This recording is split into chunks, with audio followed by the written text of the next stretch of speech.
So hello friends, आज start करते हैं अपना हिंदू एनालिसिस 24 मई के लिए। ठीक है, तो अपना फर्स्ट पॉइंट कहता है चीता कब dies in the Kuno park. तो एक और चीता की मतलब लाइक बेबी की डेथ हुई है। ठीक है, तो अपने को थोड़ा सा ध्यान रखना पड़ेगा क्योंकि एवरी 5 to 10 डेज ये न्यूज में आ रहा है, राइट।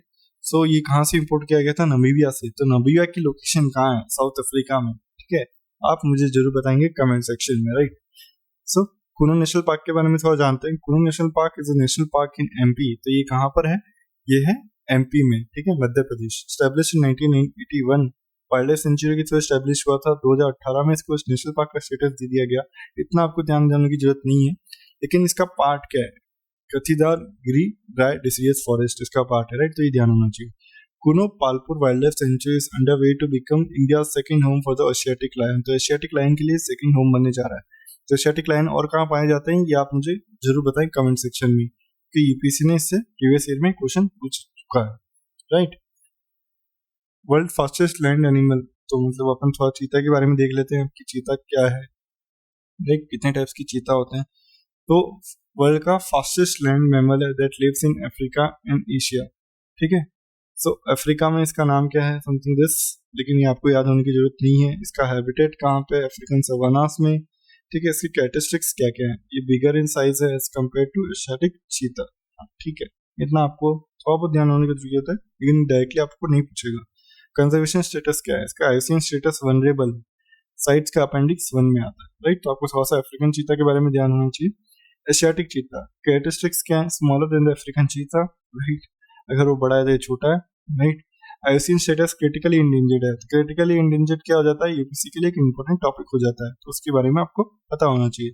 ठीक है, status in India declared extinct in India in 1952। तो 1952 में ही इसको डिक्लेयर कर दिया गया था एक्सटिंक्ट। ठीक है, तो आपको ध्यान होना चाहिए। तो अब अपन ला रहे हैं, तो अपन उसको वापस पूरा करना चाहते हैं, मतलब उनको वापस जीवित करना चाहते हैं। जो एक्सटिंक्ट था उसको वापस नॉर्मल करना चाहते हैं।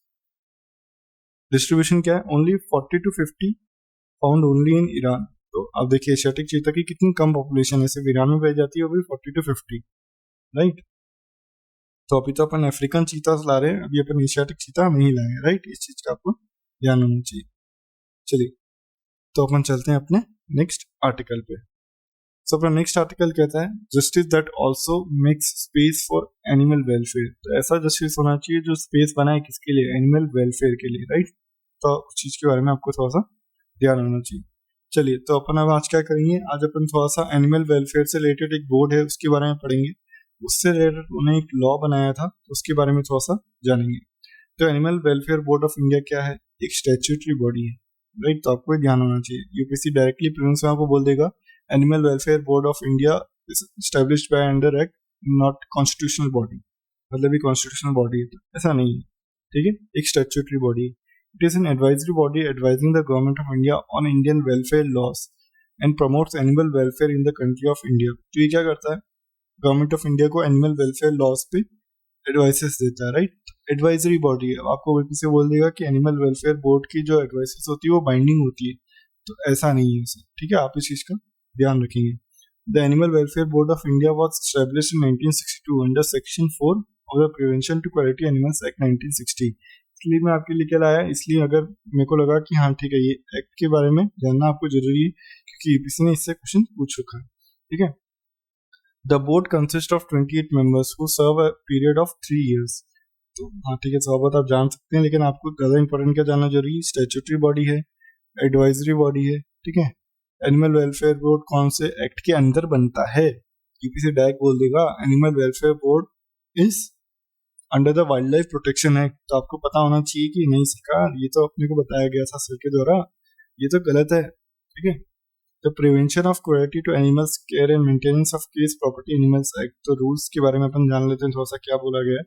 Has been framed under the prevention, ये एक्ट के अंदर रूल्स बने 2017 में, राइट। 2022 में भी थोड़े से रूल्स बने थे इससे रिलेटेड। अभी उससे रिलेटेड कोई आर्टिकल आता है तो मैं आपको कवर करा दूंगा। The rules allow a magistrate to forfeit the cattle of an owner facing trial under the act. तो अगर इसके एक्ट के अंदर कोई भी ये पाया गया कि कोई कैटल ओनर मतलब लाइक कुछ गड़बड़ हो रही है, तो क्या करेगा मजिस्ट्रेट? जो कैटल है ओनर की, वो अपने अंडर ट्रायल ले लेगा एक्ट के अंदर, राइट। मतलब अपने पास रख सकता है, ठीक है, निगरानी के लिए। The animals are then sent to the infirmaries, animal shelters etcetera. मतलब आपको लगता है ना कि कोई भी एनिमल पे क्रूएल्टी हो रही है, मतलब सिर्फ कैटल नहीं, कोई भी एनिमल पे क्रूएल्टी हो रही है, तो ये गवर्नमेंट क्या कर सकती है, अपने पास उसको ले सकती है ओनर से, राइट। तो उनकी वेलफेयर राइट्स के लिए, राइट। तो ये उससे रिलेटेड लॉ है, राइट। अपन ने थोड़ा सा एनिमल वेलफेयर कोड के बारे में जाना, राइट। तो इससे रिलेटेड यूपीसी क्वेश्चन पूछता रहता है, आपको इस चीज के बारे में ध्यान होना चाहिए। जब आप अपना इन्वायरमेंट स्टैटिक पार्ट पढ़ें तो आपको ये पार्ट अच्छे से कवर करना है, राइट। तो अपन चलते हैं अपने नेक्स्ट आर्टिकल पे। सो अपना नेक्स्ट आर्टिकल कहता है no clean chit, only a joint parliamentary system can unearth the full truth on the Adani matter. तो आप ये देखिए कि कितना इंपॉर्टेंट टॉपिक है, ठीक है। अब इम्पोर्टेंट टॉपिक ये नहीं है कि अडानी क्या हो रहा है या किन के द्वारा लिखा गया है, ये बोला गया है कि जॉइंट पार्लियामेंट कमेटी होती क्या है, ये आपको पता होना चाहिए। अगर यूपीसी प्रीलिम्स में मेंस में क्वेश्चन आ जाए कि भाई पार्लियामेंट्री कमेटी से ये उसके एडवांटेज बताओ, लिमिटेशंस बताओ, तो यार आपने स्टैटिक तो किया लेकिन आपने उसमें करंट तो देखा ही नहीं, ठीक है। तो आप स्टार्ट कैसे कर पाओगे अपना मेंस का आंसर। अब आप भी बोल दोगे हाँ recently joint parliamentary committee issued है समथिंग समथिंग, ठीक है। तो आप इसलिए चीजों को करंट से कनेक्ट करें क्योंकि आप उसको डायरेक्टली आपके मेंस के आंसर्स में लिखेंगे, राइट। सो अपन अब थोड़ा सा जॉइंट पार्लियामेंट्री कमेटी के बारे में जानते हैं। So it is set up by the parliament for a special purpose, like for the detailed scrutiny of a subject or a bill.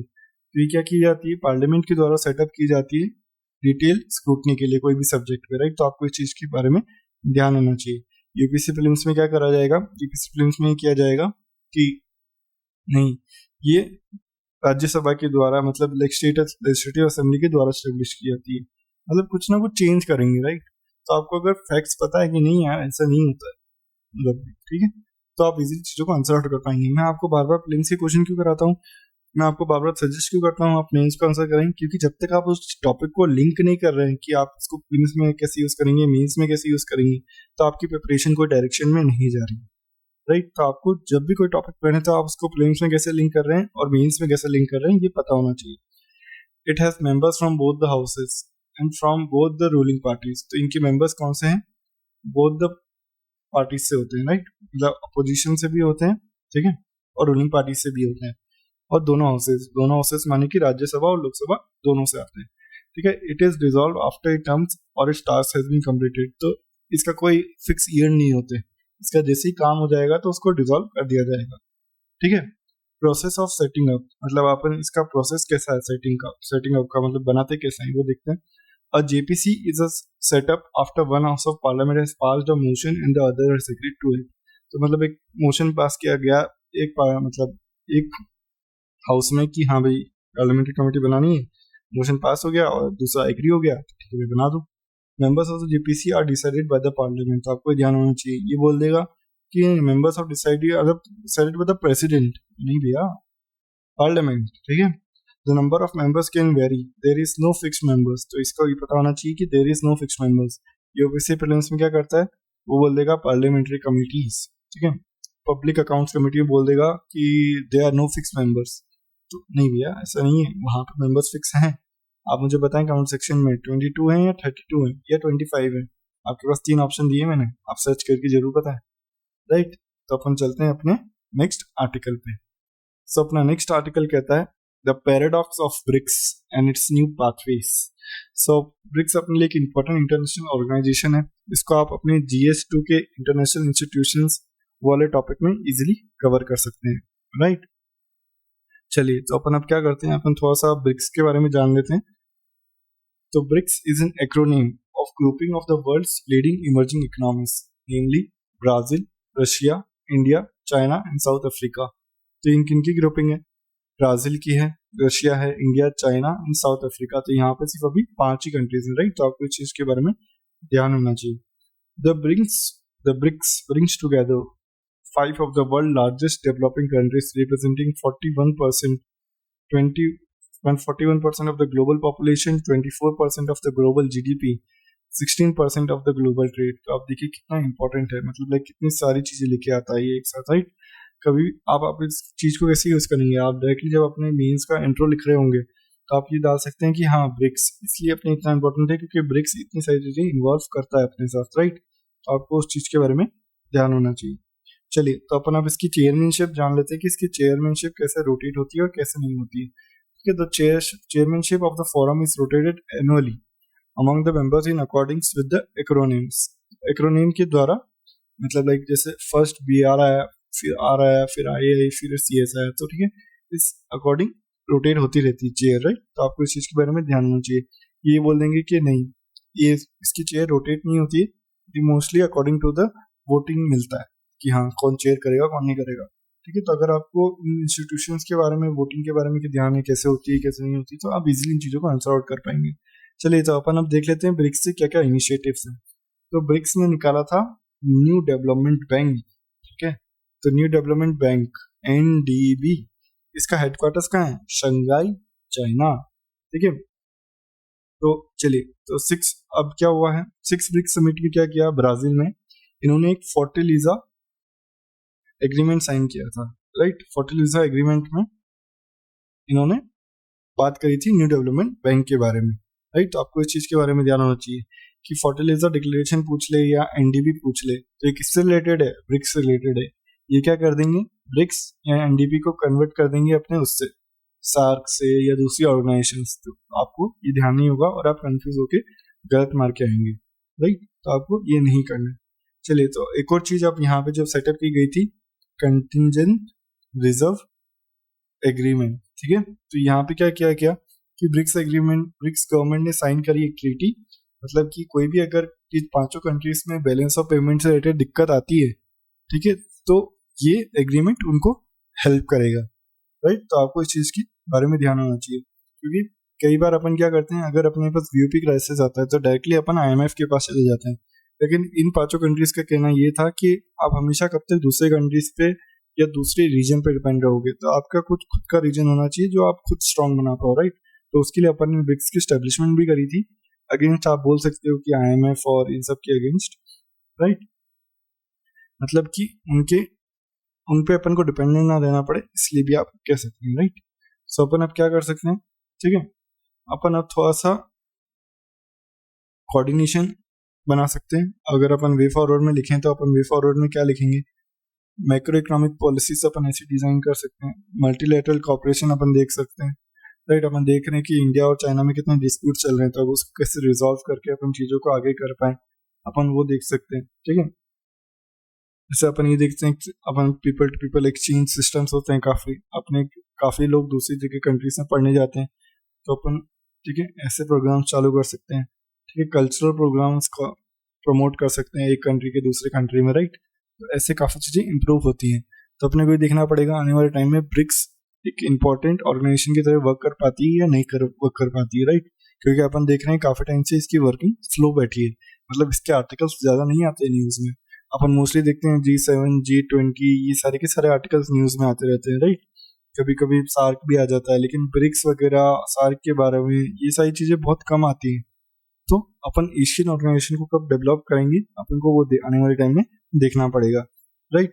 तो अपन अब चलते हैं अपने नेक्स्ट आर्टिकल पे। सो अपना आज का आर्टिकल बहुत इंपॉर्टेंट है, लास्ट वाला, राइट, क्योंकि इसमें अपने को काफी सारी चीजें सीखने को मिलेगी। तो आज अपन काफी सारी चीजें जानेंगे, अपना मेंस का आंसर भी अपन आज इससे लिखने की कोशिश करेंगे, ठीक है। तो तेलंगाना AP वाटर डिस्प्यूट, तो तेलंगाना और आंध्र प्रदेश के बीच में वाटर डिस्प्यूट चल रहे हैं, ठीक है। और मैंने आपको बताया कि वाटर से रिलेटेड हर दिन एक ना एक आर्टिकल आता है, भले वो वाटर वेस्ट मैनेजमेंट हो या वो ग्रे वाटर हो या वो ग्राउंड वाटर पॉल्यूशन हो या समथिंग कुछ और हो, राइट। तो अपन देखते हैं कि अभी क्या बात करते हैं। How did the Bachawat tribunal allocate water resources to the 3 reference states, तो बचवा ट्राइब्यूनल ने कैसे इन 3 स्टेट्स को लोकेट किया है वाटर, ठीक है, वो देखते हैं। How did the Andhra Pradesh reorganisation act 2014 state about water shares, ये एक्ट वाटर शेयर के बारे में कैसी बात करता है वो देखने की बात बोल रहा है। Has the union government intervened in the issue, तो यूनियन गवर्नमेंट में इंटरवीन किया है इस इशू में। Why is the Telangana asking for a larger share, तो ये सारे के सारे क्वेश्चन हैं जो इस एडिटोरियल में एक्सप्लेन करने की कोशिश की गई है, लेकिन ये अपने लिए इंपॉर्टेंट नहीं है। अपने लिए इंपॉर्टेंट क्या हो जाता है सर, अपने लिए इंपॉर्टेंट हो जाता है inter state water dispute act, right. वो कौन से आर्टिकल में है या उसका कोई वर्क है, तो ये सारी चीजें अपने लिए जाना जरूरी है। अभी अपने लिए जाना जरूरी क्यों है, क्योंकि अपने डायरेक्टली मेंस का क्वेश्चन आएगा inter state water dispute related act. क्योंकि अगर आप एडमिनिस्ट्रेटर बनते हैं और आप डायरेक्टली वहां जाके वर्क करने की कोशिश करेंगे तो आपको कई बार ट्रिब्यूनल्स के हेड भी बनाए जाएंगे, राइट। तो आप कैसे डील करेंगे, क्योंकि ये आपको पता होना चाहिए, राइट। तो अपन अब थोड़ा सा interstate river water dispute act के बारे में थोड़ा सा जान लेते हैं, ठीक है। तो article 262 of the constitution provide for the education adjudication of Indian interstate water dispute. तो आर्टिकल 262 क्या बोलता है, एजुकेशन देता है इंटरस्टेट वाटर डिस्प्यूट एक्ट की, ठीक है। Under this the parliament may by law provide for the education of any dispute or complaint with respect to the use, distribution and control of water of any state, river and river valley। ये क्या करता है, parliament के अंदर क्या होता है, मतलब लाइक कोई भी अगर डिस्प्यूट या कोई कंप्लेंट हो रही है तो river valley inter state river के बीच में, तो इस आर्टिकल के अंदर हो सकती है, राइट। पार्लियामेंट में also provide that neither Supreme Court nor other high court exercise jurisdiction in respect of any such dispute or complaint। तो मतलब कि ये देखिए, अब ये आपके लिए एक इंपॉर्टेंट चीज है कि यहाँ पे क्या हो सकता है, कोई सुप्रीम कोर्ट या कोई अपनी जुरिडिक्शन एक्सरसाइज नहीं कर सकता अगर कि कोई डिस्प्यूट चल रहा है लोगों के बीच में, तो ये सिर्फ ट्रिब्यूनल में ही सॉल्व होगा, राइट। तो आपको इस चीज के बारे में ध्यान होना चाहिए। अब आपके प्रिलिम्स में आएगा कि ये ट्रिब्यूनल का क्वेश्चन नहीं किया जा सकता सुप्रीम कोर्ट में, तो वो बिल्कुल सही है, राइट। ये आपके बुक्स में भी लिखा हुआ है डायरेक्ट, तो आपको इस चीज के बारे में ध्यान होना चाहिए। कुछ चीजों के कहीं ना कहीं एक्सेप्शंस होते हैं, तो अगर आपको एक्सेप्शंस ध्यान है तो आप इजिली चीजों को आंसर आउट कर पाते हैं आपके प्रीलिम्स एग्जाम्स में, राइट। तो चलिए अपन थोड़ा सा इसके बारे में जाना, अपन मैं आपको एक और चीज बताता हूँ अभी जो इससे रिलेटेड ही है। एक तो inter state water dispute act था जो अपना, ठीक है, आर्टिकल 262 बात करता है, ठीक है। लेकिन एक रिवर बोर्ड एक्ट भी लाया गया 1956 में पार्लियामेंट के द्वारा, वो भी इससे रिलेटेड ही डील करता है। तो आपको बोल दिया जाए कि कौन से दो लॉज हैं जिससे डील करते हैं, तो river board act, inter state water dispute act, ठीक है। तो आपको इन दो चीजों के बारे में ध्यान होना चाहिए। जब भी आप प्रीलिम्स में आंसर करेंगे या मेंस में आंसर करेंगे तो आप दो चीजों को सबसे पहले अपने दिमाग में लेके आएंगे, राइट। तो अपन अब थोड़ा सा देख लेते हैं कि कौन से ट्रिब्यूटरीज के वाटर्स को लेके इतना झगड़ा हो रहा है या किस चीज पे इतनी बात हो रही है, राइट। सो आपके लिए मैं लिख के लाया हूँ वो गोदावरी रिवर। गोदावरी रिवर का सोर्स क्या है, त्र्यंबकेश्वर और नासिक इन महाराष्ट्र। तो आपको ध्यान होना चाहिए कि गोदावरी रिवर का सोर्स क्या है, क्योंकि अभी जैसे अब मैं आपको बताऊं 2020 या 21 में ही उन्होंने ये पूछा कि सियाचिन कहाँ से निकलती है, यमुना कहाँ से निकलती है, मंदाकिनी कहाँ से निकलती है, राइट। तो वो ऐसे क्वेश्चन आपसे पूछ रहे हैं और आने वाले टाइम में पूछते रहेंगे, right. And flows through a length of about 1465 kilometre before outfalling into the bay of Bengal. तो इतना टाइम मतलब लाइक इतना बड़ा नंबर फ्लो करती है बिफोर बे ऑफ बंगाल में गिरने से पहले, राइट। तो इतना आपको याद नहीं होना चाहिए, ठीक है। मैं आपको बताता रहता हूँ कि आपको क्या याद रखना है और क्या याद नहीं रखना है। इसकी अगर अपन ड्रेनेज बेसिन देखें तो Godavari basin x tends over state of Maharashtra, Telangana, Andhra Pradesh, Chhattisgarh and Orissa, in addition to smaller parts in Madhya Pradesh, Karnataka and Union Territory of Puducherry। तो आपको ध्यान होना चाहिए गोदावरी बेसिन, और डायरेक्टली आपको बोल देंगे गोदावरी बेसिन कहाँ कहाँ एक्सटेंड करती है। तो आपको ध्यान होना चाहिए महाराष्ट्र, तेलंगाना, आंध्र प्रदेश, छत्तीसगढ़ और उड़ीसा, इन सारी जगह ये एक्सटेंड करती है, राइट।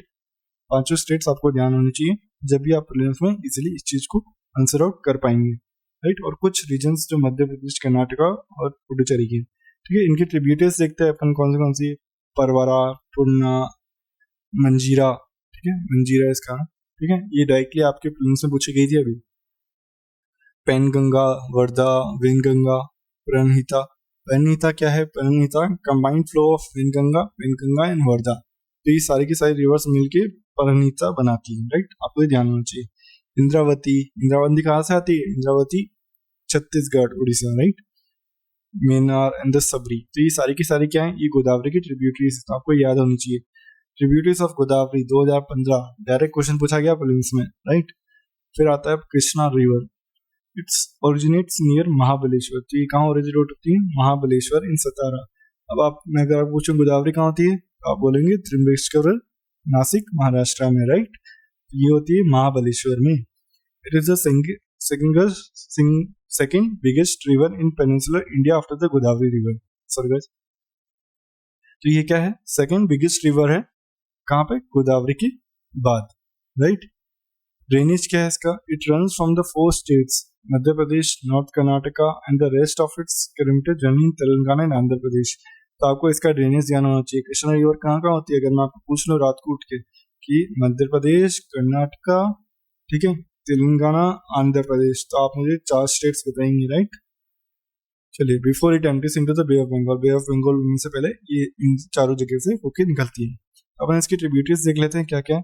तुंगभद्रा, मालप्रभा, मालप्रभा के ऊपर अभी प्रिंस ने क्वेश्चन पूछा गया, तुंगभद्रा के बारे में पूछते रहते हैं लोग।